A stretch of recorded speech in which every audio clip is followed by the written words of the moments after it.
Pregnancy it's a wonderful thing, like एक miracle होता है ये। स्टार्टिंग में पता चला था कि प्रेगनेंसी में काफ़ी कॉम्प्लिकेशंस होते हैं, काफ़ी डिफ़िकल्ट होते हैं, लेकिन ऑब्वियस है कि मेरे साथ भी कुछ ना कुछ ऐसा चला था। लेकिन वो जो पूरा का पूरा टर्म होता है ना, वो इतना अच्छा होता है कि अगर आपको समझ में आ जाए कि प्रेगनेंसी के टाइम पर आपको रिलैक्स रहना है और कनेक्टेड रहना है अपने बेबी के साथ, तो वो बहुत ईजी हो जाती है। सो जो हमारा बेबी का कनेक्ट था बिफोर प्रेगनेंसी, तो आफ्टर डिलीवरी क्या फील करते हो? पॉजिटिव। जो मैंने एक्सपेक्ट किया था ड्यूरिंग द प्रेगनेंसी, मैं अपनी बेबी से डेली बात करती थी, वो मुझे और हम मेरे बीच में एक कनेक्शन था। मुझे पता है कि उसको कब क्या चाहिए, और उसे भी पता था कि हाँ अब इस वक्त थोड़ा सा रिलैक्स होना चाहिए। ऑब्वियसली मेरा बेबी बहुत ज़्यादा एक्टिव था, उसने प्रेगनेंसी के टाइम पे ना मुझे सब बता दिया था कि हाँ मैं ऐसी ऐसी हूँ और उसने मुझे भी बता दिया था कि क्या पसंद है उसको म्यूज़िक में वैसे। तो एक जब डिलीवरी हुई उसके बाद आज मेरा ये सेकंड डे है, फर्स्ट नाइट हमने स्पेंड किए साथ में। तो जो मैंने एक्सपेक्ट किया था वो उसने बिल्कुल दिया। फर्स्ट नाइट उसने कोई डिस्टर्बेंस नहीं करी, जैसा कि एक छोटे बच्चे के साथ होते हैं, ऑब्वियसली थोड़ा बहुत तो जागे थे, बस कुछ भी ऐसे एक्स्ट्रा नहीं, नॉर्मल हेल्दी और इंटेलिजेंट बेबी। सो निहारिका, यहाँ पर कुछ एजुकेशनल क्लासेस आपने अटेंड की थी मैटरनिटी, कुछ वीडियोस देखे उससे रिलेटेड, तो उसके बारे में क्या डिस्क्राइब करोगे? कैसा एक्सपीरियंस था, कितना इम्पोर्टेंट है? वो बहुत हेल्पफुल होते हैं, आपको एडवांस में एक नॉलेज मिल जाती है कि अभी फर्स्ट टाइम मैं मदर बनी हूँ, तो उसमें इतना ज़्यादा नॉलेज है। ऑफकोर्स हमारे घर में सब लोग हेल्पफुल होते हैं, हमारे मदर हैं, हमारी मदर इन लॉ हैं, हमारे और बड़े सिस्टर्स होते हैं, सब लोग आपको हेल्प करते हैं। लेकिन कुछ ऐसी चीज़ें होती हैं जो आपको एक एक्स्ट्रा नॉलेज प्रोवाइड करते हैं, तो उस एक्स्ट्रा नॉलेज का आपको कनेक्टिविटी, मेन चीज़ होती है कि बेबी कैन और जो मदर होता है उसका जो कनेक्शन होता है ना, उसी के लिए बारे में आपको बताया जाता है और वो बहुत हेल्पफुल होता है। ओके, सो निहारिका, यहाँ जो लेबर प्रोसेस था, आप लेबर प्रोसेस आपने फेस किया, उसके बारे में आप क्या कहना चाहोगे? क्या एक्सपीरियंस था? I am sure it was painful. नहीं, actually it's very painful, no doubt, but एक होता है ना कि हम किसी का वेट कर रहे हैं, फाइनल आ गया है हमारा, उस फाइनल चीज़ के लिए हम यहाँ पर वेट कर रहे हैं।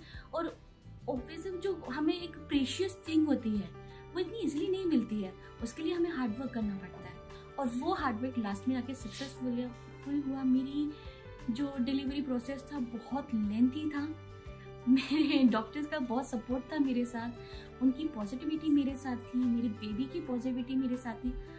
हम दोनों में एक ऐसा कनेक्शन था कि जिसका मुझे पता था कि मेरा बेबी 27 को बर्थ नहीं करेगा, वो 28 को बर्थ करेगा, एंड बेबी बर्थ करेगा after 4, not before 4 PM। So exactly वैसे ही हुआ। एग्जैक्टली 4:02 पर हुआ। मैंने 1 o'clock के अराउंड अपने डॉक्टर को बताया। Very positive. हाँ, मैं अपनी बेबी से बात करती थी तो हम आता नहीं बेटा, ऐसे वाले दिन नहीं आना है और ऐसे टाइम पे भी नहीं आना है कि जो रात हो दोपहरी का, अच्छे मुहूर्त में आना है, अच्छे दिन वाले दिन आना है, और जो आपको दिन सूटेबल हो ना आप उसी दिन आना। तो ऐसा ही हुआ। 28 को मैंने मैम को बोला था, 27 को नाइट में, मैम मेरा जो बेबी है ना 4 o'clock आएगा। मैम ने कहा ये क्या कर रही है, 12:30 बजे, 1 बजे का टाइम हो रहा है, तो इतना देर कैसे वेट करेगी? मैंने कहा मैम पता नहीं, पर ये ऐसा है, वो 4 बजे पॉजिटिव थॉट। बिल्कुल। फिर 2 बजे के अराउंड, 2:30 बजे के अराउंड, तो काफ़ी डिफ़िकल्टी चली रही थी। मैम ने बहुत हेल्पफुल किया, वो तो अगर वो इतना सपोर्ट नहीं करती तो इतना लंबा कोई भी नहीं हो पाता। मैंने कहा मैम रेस्ट कर लो, वो आएगा तो 4 o'clock। फिर 3:15, 3:30 के अराउंड मैम ने कहा चलो सब लोग रेस्ट करते हैं। निहारिका ने बोला कि 4 o'clock बेबी आना है, चलो चलो छोड़ो सब कुछ, खाली करो, सारी सिस्टर सब लोग बाहर जाओ, सब लोग चलो बाहर। और हुआ भी वही, बेबी का बर्थ एग्जैक्ट 4 PM 2 minutes पर हुआ, सॉरी 4 AM 2 minutes पर। और तभी मैंने कहा ma'am just see the time. बोली तूने यहाँ पे रखा था और टाइम हो गया, तुम दोनों का कनेक्टिविटी था बेबी का और तुम्हारा, तो देखो आपस so you find that connectivity with exactly, I found it. So Niharika, कोई मैसेज आप देना चाहोगे पेरेंट्स के लिए या वुड बी पेरेंट्स के लिए? हर किसी की एक ही चीज़ रहेगी, कनेक्शन। अगर हमारा कनेक्शन है किसी सोल के साथ, इंटरनली सोल होती है, आप फिजिकली किसी के साथ कनेक्टेड होते हो तो वो कुछ टाइम के लिए हो सकता है कि उतना रियल ना हो, स्ट्रॉन्ग ना हो, लेकिन जब सोल टू सोल कनेक्शन होता है ना, जहाँ पे आपने किसी को कभी देखा भी ना हो, वो मोस्ट इम्पोर्टेंट और वो बहुत ज़्यादा स्ट्रॉन्ग रहता है। ऐसा ही मेरी बेबी के साथ था और मेरे डॉक्टर के साथ स्पेशली, क्योंकि उनकी हर मीटिंग में बी पॉजिटिव, ये उनका फर्स्ट लाइन रहती थी। सो आप निहारिका के हस्बैंड हैं, आपका क्या एक्सपीरियंस है यहाँ ये जो प्रेगनेंसी का, ड्यूरिंग प्रेगनेंसी आप साथ रहे निहारिका की, आपने यहाँ पर सारे डिलीवरी का टाइम देखा, तो आप कुछ कहोगे, क्या एक्सपीरियंस रहा आपका? मैं पूरे डिलीवरी टाइम पर रूम ही था, बट बहुत पेन तो बहुत हो रहा था, लेकिन इसको क्या कहते हैं, मैंने सपोर्ट किया पूरा कि कोई बात नहीं, कुछ भी चीज़ पाने के लिए थोड़ा तो हार्ड वर्क करना ही पड़ेगा। तो वही हुआ, इसने कहा था, लेकिन हाँ बहुत पेन हो रहा है, बहुत ज़्यादा दिक्कत हो रही है, लेकिन एंड में सब इजी हो गया। डॉक्टर ने बहुत हेल्प करी, मैंने भी इसको सपोर्ट किया, तो इजीली 4 o'clock पे बेबी बाहर आ गया। आप कोई मैसेज देना चाहेंगे वुड बी पेरेंट्स के लिए?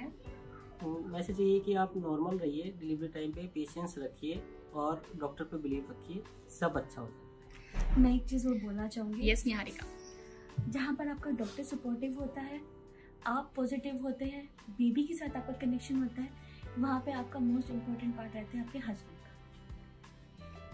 हस्बैंड एक साथ वो मेरे पास रहे थे पूरे टाइम, वो मुझे छोड़कर नहीं गए थे, और उनका जो सपोर्ट था ना, वो मेरे लिए प्लस पॉइंट था। अगर उनका इतना सपोर्ट नहीं होता तो शायद इतनी जो लंबी डिलीवरी चली है ना, और बहुत डिफिकल्ट थी, जिसमें कॉम्प्लिकेशंस हो चुके थे, ऑलरेडी कॉम्प्लिकेशंस थे, जिसमें कोई भी दूसरा डॉक्टर हो तो इंस्टेंट ऑपरेशन करता। मेरा बेबी के साथ जो था थोड़ा कॉम्प्लिकेशन हो गया था उसी की वजह से, बट उन्होंने बहुत ज़्यादा सपोर्ट किया, एक दूसरे का सपोर्ट एंड कनेक्शन पॉसिबल।